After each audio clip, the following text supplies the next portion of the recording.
Iya, ini. Oh, udah take ini? Udah. Oke, teman-teman, sahabat-sahabat, jumpa lagi bersamaku. Salah satu saudaramu yang baik hati, tidak sombong. Oke, teman-teman, pada kesempatan kali ini saya bersama salah satu sahabat bumi dan langit. Ya. Wajihan fi dunia wal akhirat. Dunia dan akhirat ya. Oke, teman-teman, jadi ini kesempatan yang baik ini, bagus banget ini ya. Kita lagi ada di satu beach club di ujung Pulau Bali, di daerah Uluwatu ya. Ada satu perbincangan yang ingin kita bahas pada kesempatan ini, teman-teman. Jadi saya bersama teman kita, bro kita ini, Mas atau Bang Dedi Nur. Nah, Dedi Nur ini selama ini dikenal di masyarakat Bali ya. Dia melakukan suatu lamaran kerja menjadi anggota DPR RI. Jadi ini pertama kali di dunia, teman-teman, ada kasus seperti ini. Ada seseorang mau menjadi anggota DPR RI, kemudian dengan surat lamaran yang dihaturkan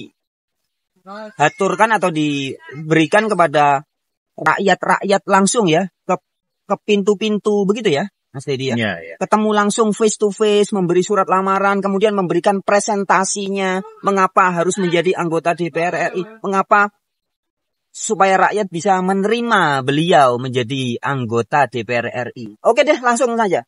Without wasting time ya, tanpa banyak bacot ya. Kita langsung simak. Ini maksudnya gimana, Mas Ded? Ya, ini nggak pernah ada, teman-teman, di dunia mau jadi anggota DPR mengajukan surat lamaran. Ya, ini sangat satu-satunya dan pertama kali di dunia. Oke, langsung aja, Mas Ded. Ya. Terima kasih, Mas Frans. Sebenarnya ide surat lamaran kerja ini sudah yang jilid kedua ya. Jilid pertama itu 2019. Oh, ini jilid kedua? Jilid kedua ya. Oh iya. Jadi di tahun 2019 dulu saya sudah pernah mencalonkan diri dari partai yang sama, Partai Solidaritas Indonesia. Dan surat lamaran ini sama.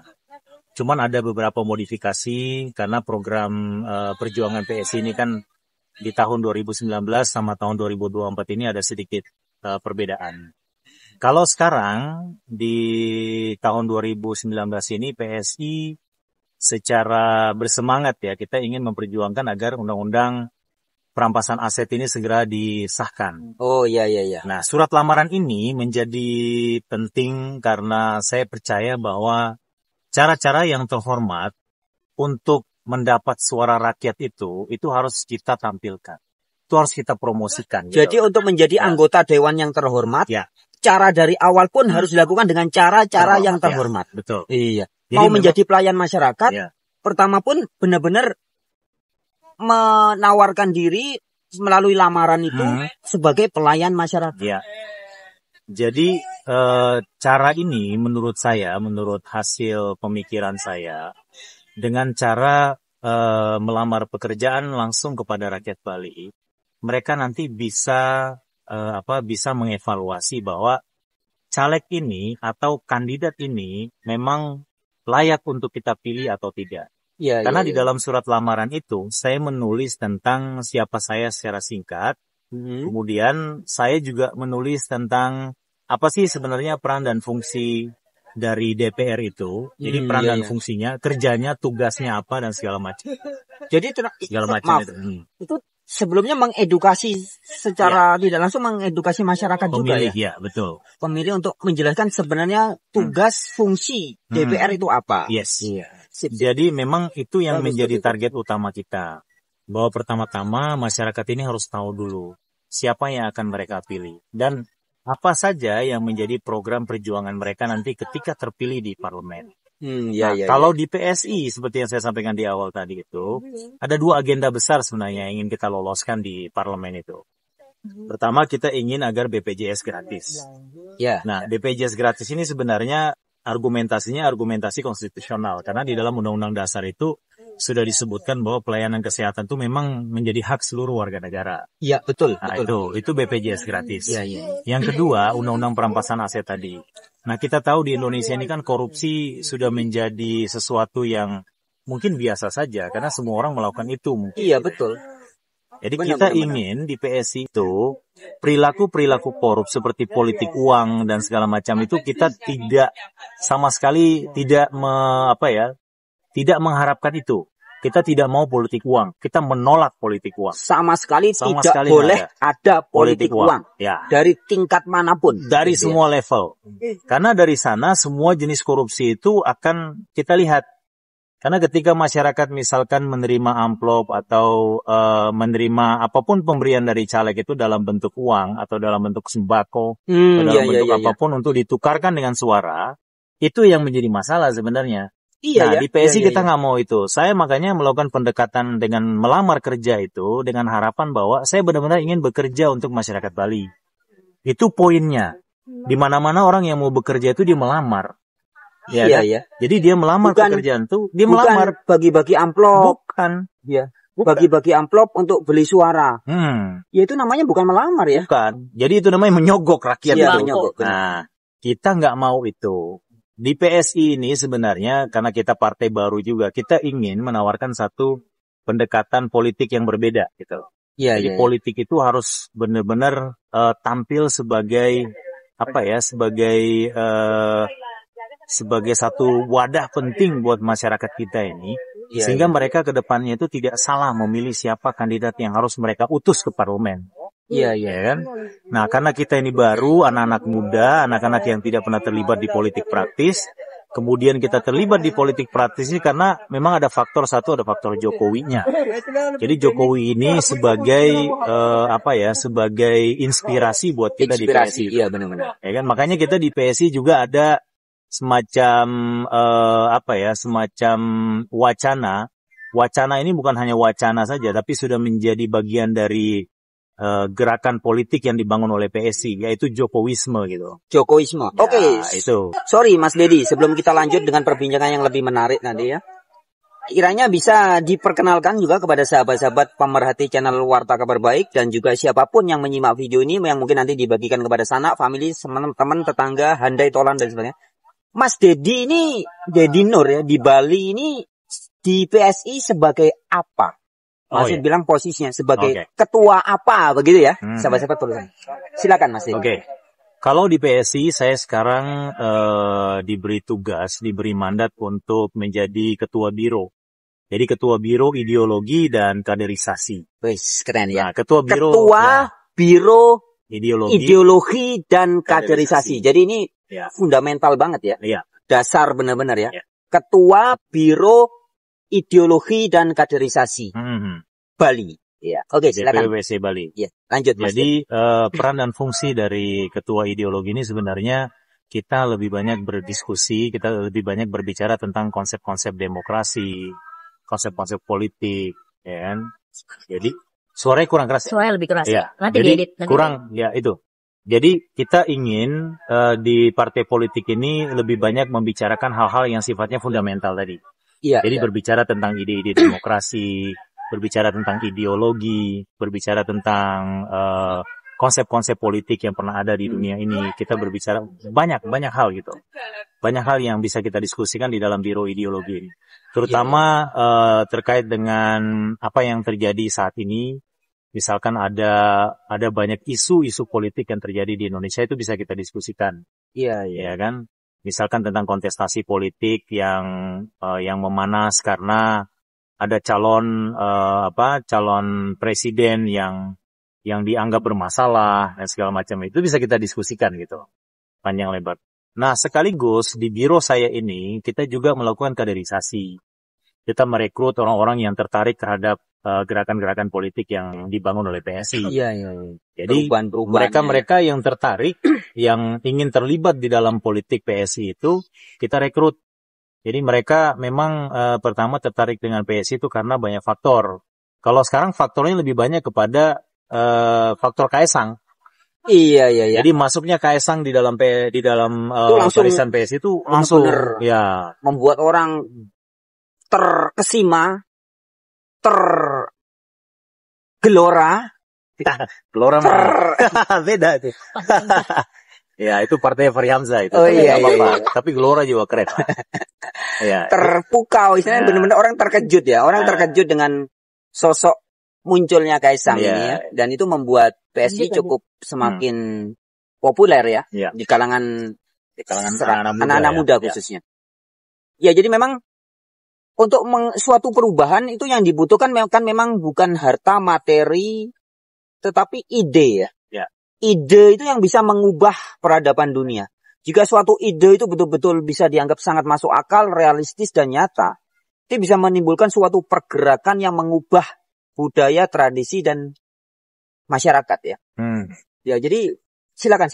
Jadi memang politik gagasan itu yang perlu kita promosikan lebih banyak di dalam masyarakat. Dan sejauh perjalanan saya sudah yang kedua kali ini, ketika berhadapan dengan masyarakat itu mereka sebenarnya cukup antusias gitu loh. Jadi antusias mendengarkan apa yang ingin kamu perjuangkan ketika masuk ke parlemen misalkan gitu. Iya. Nah, pertanyaan-pertanyaan seperti itu kan sebenarnya pertanyaan-pertanyaan standar yang wajib kita jawab sebagai caleg ini. Iya benar. Itu. Tetapi masalahnya biasanya dipikir masyarakat, ini realistis nggak? Ya, kadang kan orang ide gagasan bisa macam-macam, keren-keren akan minta. Apakah yang disampaikan oleh Mas Dedi sebagai Ketua Biro Kaderisasi Ideologi, ini sesuatu hal yang masuk akal dan bisa benar-benar direalisasi, Mas. Coba, bagaimana? Bisa, sangat mungkin. Sebenarnya ide-ide di dalam politik ini sebenarnya tidak terlalu rumit. Yang rumit itu kadang-kadang orang berpikir bahwa kerja-kerja kayak saya misalkan pengen jadi caleg. Itu kerja-kerjanya itu seolah-olah hanya membagi bansos saja. Tidak, kerja-kerja seorang kandidat itu adalah bagaimana menjelaskan tentang satu, visi mereka ketika mereka masuk ke dalam. Yang kedua, partai politik mereka ini itu mengusung apa? Mengusung ide apa? Kalau tadi kan saya udah jelaskan bahwa di PSI ini yang kita mau itu gimana caranya agar BPJS itu bisa gratis untuk seluruh warga negara Indonesia.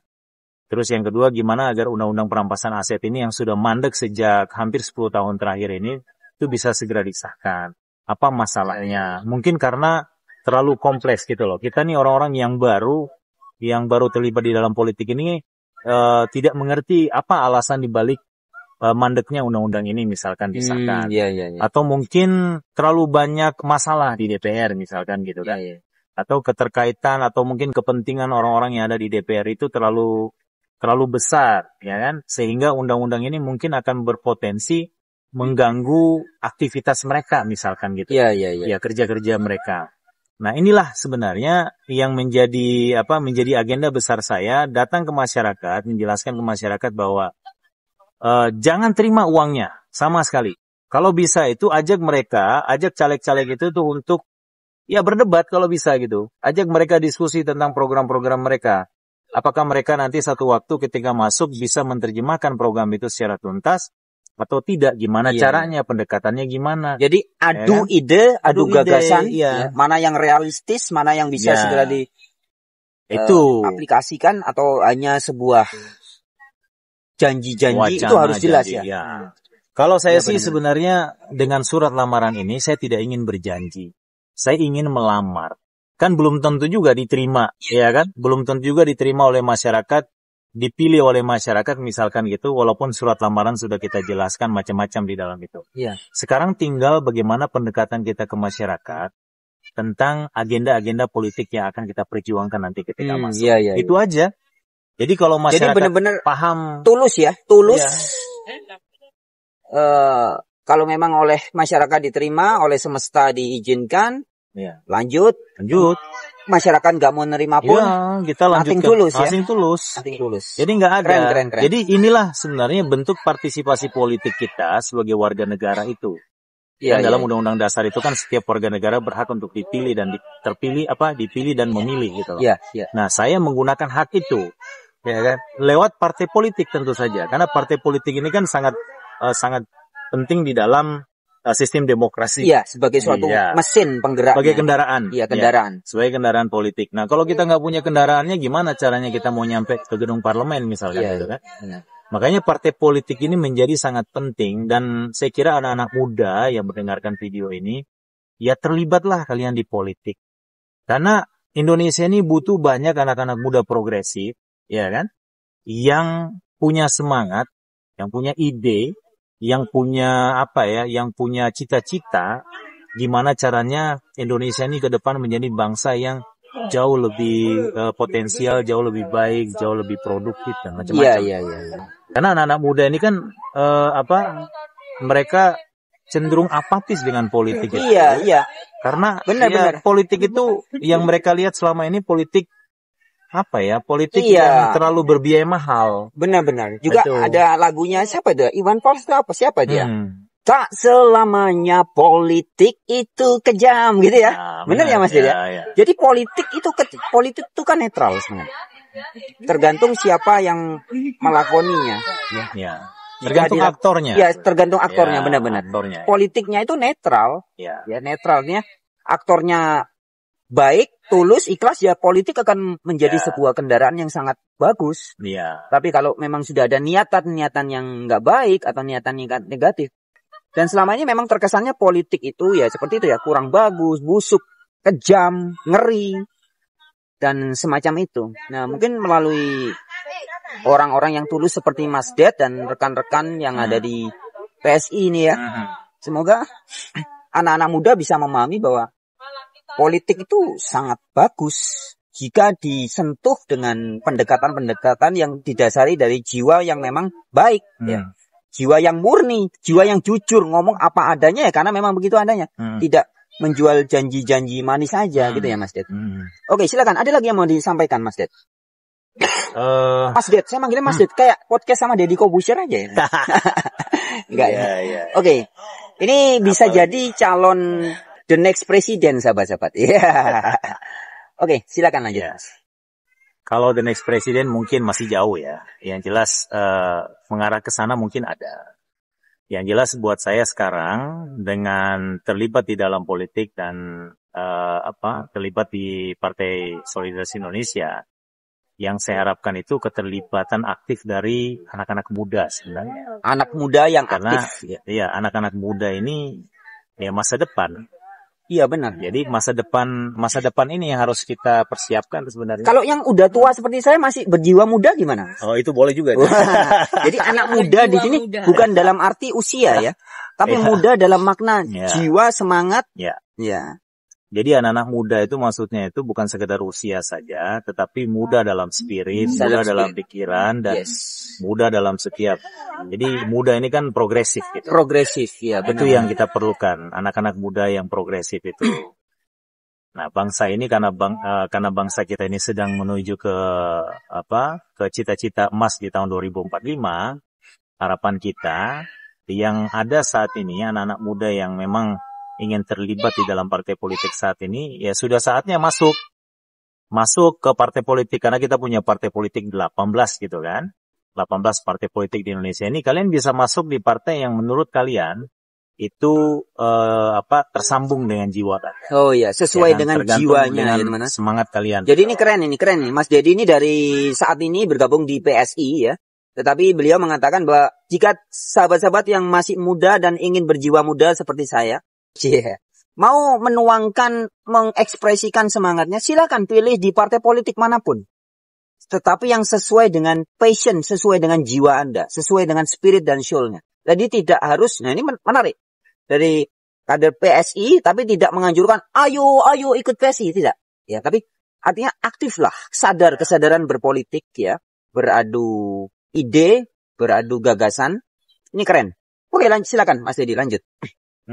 Apalagi ini pertanyaannya menarik ini. Ya itu tadi. Yang mendasar bahwa seperti yang sudah tadi disampaikan Mas Deddy, bahwa anak-anak muda harus punya kesadaran politik. Ya. Silakan ditambahkan lagi apa yang mungkin bisa disampaikan. Iya, selain itu anak-anak muda yang kita sekarang ini kan sebenarnya sedang surplus demografi namanya. Surplus demografi. Ya, di mana kita lagi begitu banyak. Apa itu definisinya apa, Mas? Jadi demografi. Bahasa-bahasa yang ya orang mungkin orang-orang awam. Jadi demografi itu sebenarnya surplus demografi. Jadi surplus demografi itu kita punya usia muda yang jumlahnya besar. Jadi penduduk yang berusia produktif itu banyak di Indonesia itu. Nah, ini yang kita sebut surplus demografi. Jadi kita mau nanti dengan surplus demografi ini, Indonesia ke depan ini benar-benar menjadi negara yang bukan hanya konsumen, tetapi memproduksi sesuatu. Negara Woi, produsen. keren. Jadi sesuai Itu yang dengan kita mau. Ya. program, melanjutkan programnya Pak Jokowi ini ya, yang apa namanya, hilirisasi ini. Ya, hilirisasi itu penting itu. Iya. Karena dengan hilirisasi bangsa kita ini menjadi bangsa yang diperhitungkan di mata Iya, dunia. pasti, itu pasti. Sangat diperhitungkan, bahkan dalam tanda kutip bisa agak ditakuti. Ya. Jadi ditakutin Secara karena positif. ya, Ditakuti dalam arti secara positif. Jadi Yes. nggak berani main-main dengan Ya, Indonesia, nggak akan betul. lagi seenaknya saja. Benar. Karena Indonesia ini menjadi sumber pemasok bahan-bahan penting yang ada di seluruh dunia. Jadi Ya. punya bargaining power yang lebih ya. besar. Betul. Keren, Nah, itu keren. yang sudah dilakukan oleh Pak Jokowi dan Lanjutkan. saya kira itu yang harus kita lanjutkan. Nah, dengan kita lanjutkan itu, salah satu kandidat yang paling bersemangat untuk melanjutkan program-program Pak Jokowi ini kan sebenarnya Pak Prabowo Pak Prabowo. sama Ya. Gibran ya. Oh iya, ada. Jadi itu. Benar teman-teman. Jadi Pak Prabowo ini sebenarnya, ya saya bukan membela Pak Prabowo ya. Tapi kebetulan ada, kalau orang Jawa itu ada persamaan weton. Pak Jokowi itu wetonnya Rabu Pon. Pak Prabowo Rabu Pon. Dan saya juga Rabu Pon. Saya Rabu Pon juga kayaknya. Ini cuma sekedar intermezzo. Tapi beneran ya. Iya, iya. Kalau saya lihat di Google ya, nggak tahu sebenarnya. Prabowo dan Jokowi ini sama-sama Rabu Pon. Dan saya juga Rabu Pon. Apa hubungannya? Ini perspektif Jawa. Apa hubungannya? Coba nanti saya tanyakan kepada pohon kelapa yang bergoyang. Oke, lanjut Mas Dit. Mungkin ada lagi yang ingin disampaikan, diedukasikan, supaya memberikan energi yang begitu positif, semangat, dan benar-benar menggerakkan jiwa muda, baik anak-anak yang masih muda maupun orang-orang tua yang masih Jiwa yang pengen masih muda ya. Buat om-om biar bisa menjadi senang, tante-tante biar menjadi girang, jadi bergairah muda. Kawan. Oke, kira-kira seperti itu teman-teman. Tadi yang sudah kita simak apa yang disampaikan oleh Mas Ded ya, Dedi Nur ya. Ini sahabat lama saya, teman kalau dibilang perjuangan ya, teman menikmati hidup bersama-sama ya. Hidup ini bukan untuk diperjuangkan. Kita harus ingat, kita hidup semua diberi. Jadi tugas kita adalah menikmati dan mensyukuri hidup. Nah, ini teman untuk menikmati dan mensyukuri hidup. Yang sering berjalan bersama saya dan beberapa orang yang lain. Oke, sekian dulu video kali ini. Kita jumpa lagi di kesempatan yang lain. Kita nanti juga di waktu yang lain kita akan bincang-bincang kembali dengan Mas Dedi Nur, membahas hal-hal yang bersifat spiritual, tentang kehidupan dan lain-lain. Oke, sampai jumpa. Thank you. Menang, pasti menang.